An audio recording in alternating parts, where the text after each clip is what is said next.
तो आज मैं आप लोगों को बताऊंगा कि आप लोग मेरी रैंको स्ट्रेटजी को कैसे किसी भी स्टॉक पे यूज कर सकते हो। क्योंकि कुछ लोगों के ये कमेंट आ रहे थे कि हम लोग ऑप्शन में ट्रेड नहीं करते, स्टॉक में ट्रेड करते हैं, तो हम लोग वहाँ कैसे इसका यूज कर सकते हैं।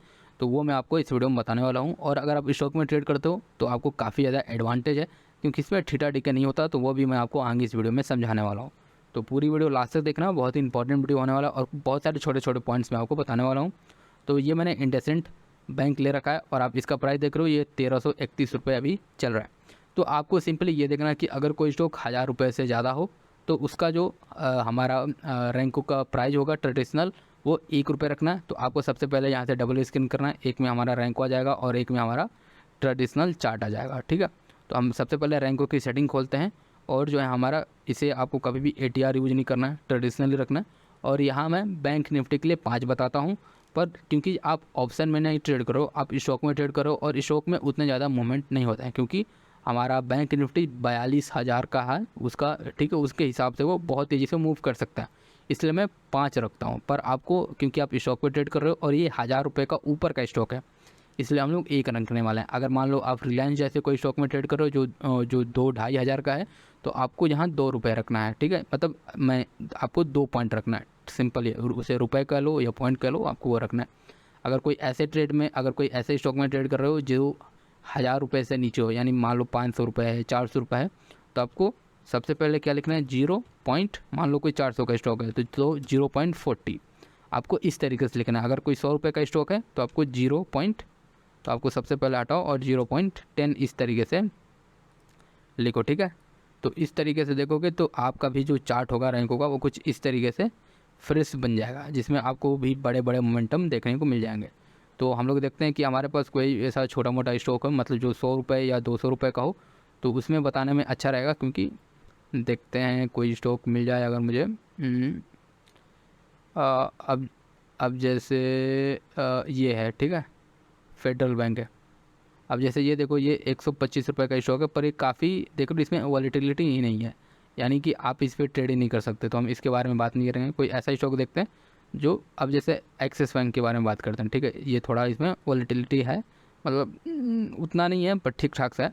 तो ये देखो, अब ये जैसे 762 रुपये का है। तो अब हमें क्या करना है, रैंक को खोलना है, और ये आपको मैनुअली हर बार करना पड़ेगा। ये थोड़ा स्टॉक में दिक्कत की बात है, क्योंकि अलग अलग स्टॉक के अलग अलग प्राइजेस होते हैं, उसके हिसाब से आपको रखना होगा। तो अब ये जैसे 700 का स्टॉक है, 762 का, तो हमें 0.70 रखना है, यानी 70 पैसे का हमारा एक ये बार बनेगा।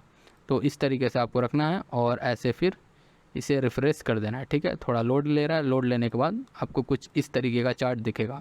तो आपको दिख रहा है कि इसमें जो ये विप्सो हैं, यानी ये जो बीच बीच में ऐसे मतलब बन रहे हैं, वो ज़्यादा हैं।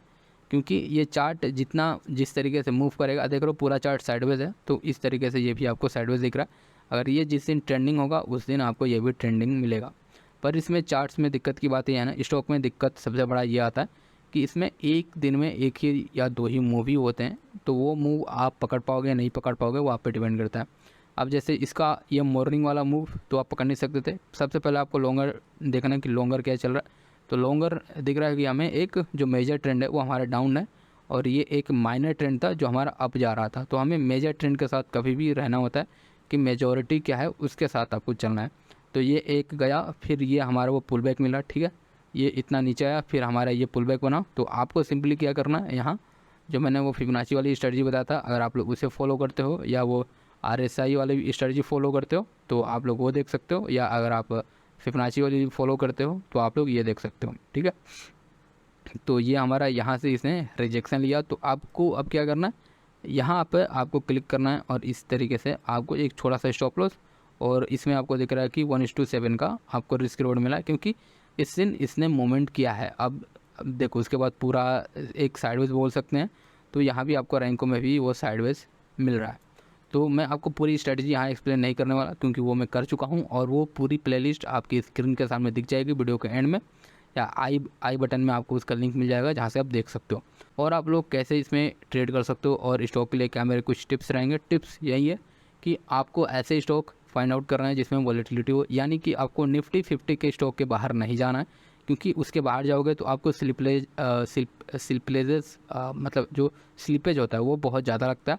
क्योंकि जब आप बाय करोगे, मान लो कुछ अब 105 पे बाय कर रहे हो, वो 105.70 पैसे पे बाय होगा, तो इस तरीके से करके वो ज़्यादा दिक्कत होता है। तो आपको निफ्टी 50 में ही रहना, और उनके स्टॉक पे आपको क्या करना है कि एक हर सेक्टर का एक या दो स्टॉक उठा लेना है जो आपको लगे कि इसमें मोमेंटम ज़्यादा होता है, ठीक है। अब जैसे मैंने बैंक से इंडसइंड बैंक लिया, क्योंकि मैं इंडसइंड पे पहले बहुत ट्रेड किया करता था, क्योंकि वो मतलब ज़्यादा वॉलेटाइल है, वो एक दिन में 2% 3% की मोमेंटम कर देता है, और उसमें अगर आप एक मूव पकड़ पाओ तो वो काफ़ी अच्छा हमें पैसे बना के दे सकता है।